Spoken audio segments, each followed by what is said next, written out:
I have to do a part 2. I might sit on the floor. It's more comfortable.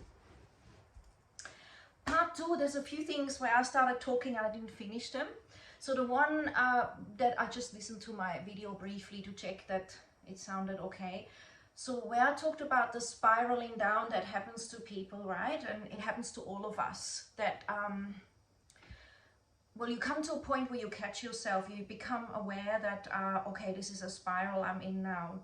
So what happens is when we do the practice and when we learn through Kundalini Yoga and through what I teach, I'm not saying others don't teach it, but I can only talk about what I am really focused on what I consider powerful tools for happy living, joyful living, not destroying our sense of well-being. So when we start to spiral, you know, thinking about, oh, the world is so bad, or I feel so miserable, or I feel so alone, or I feel so deserted, that's okay. Those emotions, there's nothing ever wrong with them, but how long do you want to be in them? How long do you want to even make it potentially your identity? Because, you know, you get attention that way, or it makes you feel, not consciously you want that, but it makes you feel somehow like, well, that's just my path. It's actually a neurological habit. And again, there's nothing wrong with it, but how long do you want to be in it? So when we catch that spiral going down and starting to feel like we want the outside world to rescue us, or we want the outside world to change, or the outside world to be shut off, that's actually a really beautiful sign to go within. And of course, seeking support if you need it, if you're super depressed naturally. But it's a perfect time to go within and go, okay, what am I running away from? What am I doubting? Where have I lost my connection with the divine inside, but also the divine around me? And there's a lot of people that, you know, they might go to a yoga class or a dance class or an art class, and that's all great.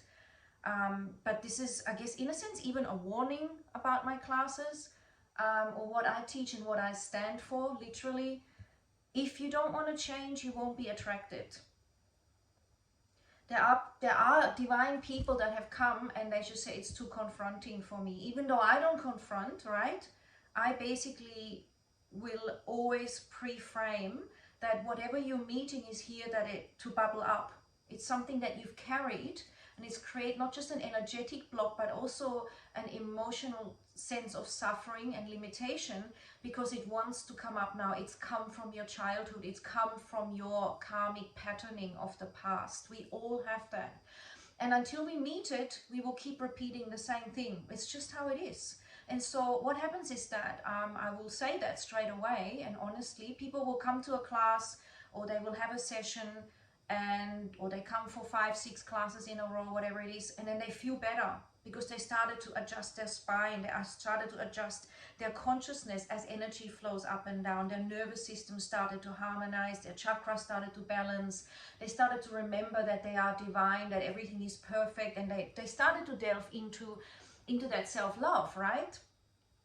But then again, sometimes it needs to be repeated and repeated and repeated, so that then people will walk away and drop and forget or live off that high, and then it depletes, and suddenly they're back to thinking, wow, that didn't last that long because the practice didn't keep going. Life is forever really a practice. So why would we stop brushing our teeth? Because right now they're white, so we're gonna wait until they're destroyed and get fixed, and then no. So the same is going within. Now we're very focused on the external as a society, but if you could actually see what's going on within you when we're not really activating our spiritual dimension and therefore working our centers of consciousness, harnessing our hormonal health to our greatest capacity, if you actually saw something like that properly, you would probably go, oh my God, I have to do this every day. But it's not so visible like stained teeth, or, you know, worrying about the condition of your skin or your body shape, right?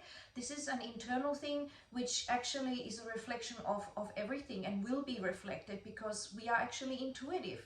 And other people will sense that about you, how much you love yourself, and how deep are your words that you're speaking. Because these days a lot of people also know how to speak those words, and we try to brainwash ourselves into, yes, there's a silver lining, yes, you know, that we are all divine, we can all come from the heart, yes, you know, this too shall pass. the difference is really getting it, and it takes ages. I know that we need repeat, and ourselves, you know, I've taken years and years and years to deepen into understandings because it's my passion. So I will go over that from 100 angles, and I notice only that I really get it when I'm in a situation where normally I would feel really worried and feel, I guess, like I can't trust life in some way, like I'm sort of like trying to control something, like I feel like something isn't right and I need to fix it and that sort of thing. And then when I notice I'm not thinking this way, I realize the divinity is in everybody and everyone is actually super powerful, and the world is a huge place that is taken care of essentially, and we play our unique role that we've enrolled in. Then I notice I'm getting it now. I've got it, because even amongst a big change or a challenge, whether that could be facing a health challenge or a loved one's challenge that's really close to me, then I notice I've got it. I'm absolutely sitting there, allowing it, sending things love, and knowing something divine is unfolding in everyone.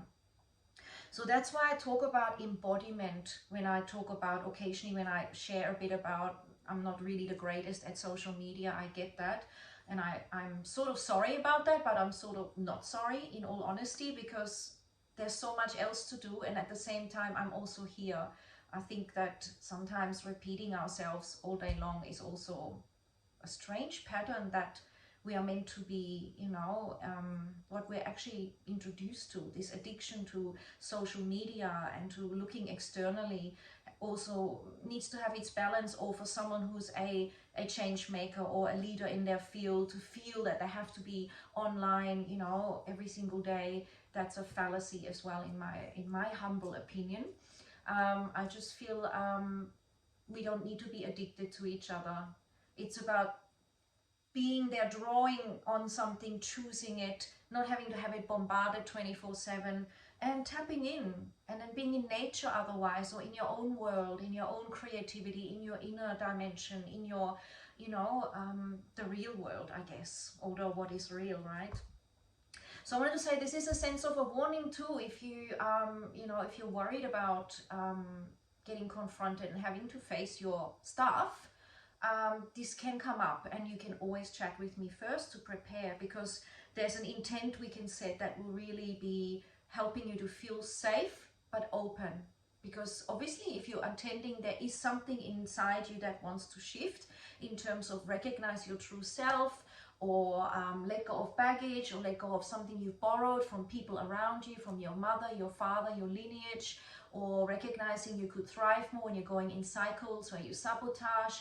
So we can set an intention around that. For example, focusing in what it is that you wish to work on particularly, and with ease, grace and flow, serving light and love.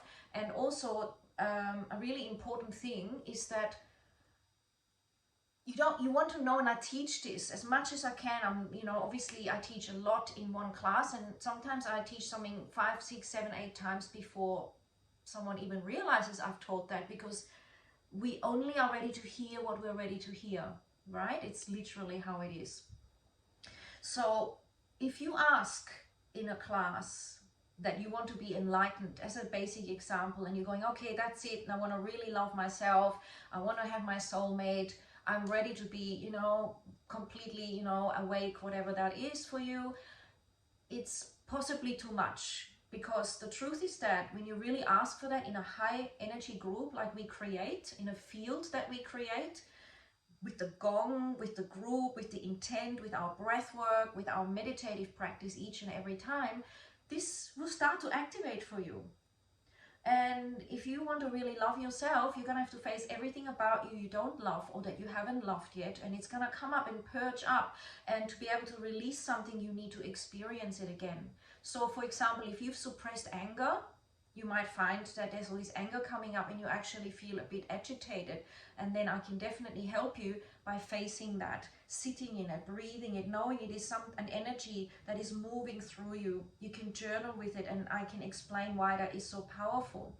Okay, and then, or if you've suppressed guilt, or if you have suppressed, you know, for example, you've played always courageous and strong, and you actually felt really sabotaged by others, that you had to be strong, and you actually wanted to be vulnerable and cry and be supported. that stuff will come up, and it needs to be felt, because if you don't feel it, it will cause an illness in the body. That's why all disease starts from your auric field, from your thoughts, even beyond that. Thoughts, feelings, auric field, your pranic body, all of that is connected, and we will talk about that as much as possible in those series. And it will help you enormously to be conscious of how far do you want to go. If you ask for too much, you will go into a healing crisis, and I do pre-frame that. And of course not in every single class, but in particular at the beginning, when you're new, or when we're starting a really powerful series like we're about to enter. I highly recommend that you commit to the 10 sessions. If you can't come to all of them, that's fine, but if you can, it's better, definitely, because we're building and moving up, and that is really how the Kundalini flows. So again, if you maybe can't make a session, maybe try to make the session up with me through a private class. And again, I offer a Thursday and a Sunday just for that possibility, and I may even add one extra class maybe on a Tuesday night, so that if people can't make it every Sunday, which is where the proper big class is held, then you can have some other options where I will also teach the content and the moves and the teachings for you. So be aware that it is, in that sense, confronting. That's a good thing. It's actually a loving thing. Remember, you're carrying this. How is that loving? You're carrying all this stuff, right? And you sort of go, oh, I don't have time now, I'm busy. But as you cover that up, it keeps popping up. You might feel good for a week, feel good for a day. It will pop up again. You might think, yes, I've got it. I've got the perfect relationship. It will pop up again. This is just the law of everything, because it cannot be escaped. Whatever's going on will never disappear until we embrace it and feel it and send it love. And our classes are just the most beautiful, softest, but yet soft, yet super powerful ways of transforming into your true self, into remembering who you are and being okay when something comes up, not feeling devastated instantly by going, okay, I've had this before, I can sit, I can ground, I can listen to a meditation, I can breathe. And that gives you just that moment to not react, but to go, oh, hang on a sec, this is not so tough. I'm allowing myself to feel this. And as I feel it, I realize that, wow, there's beauty in this.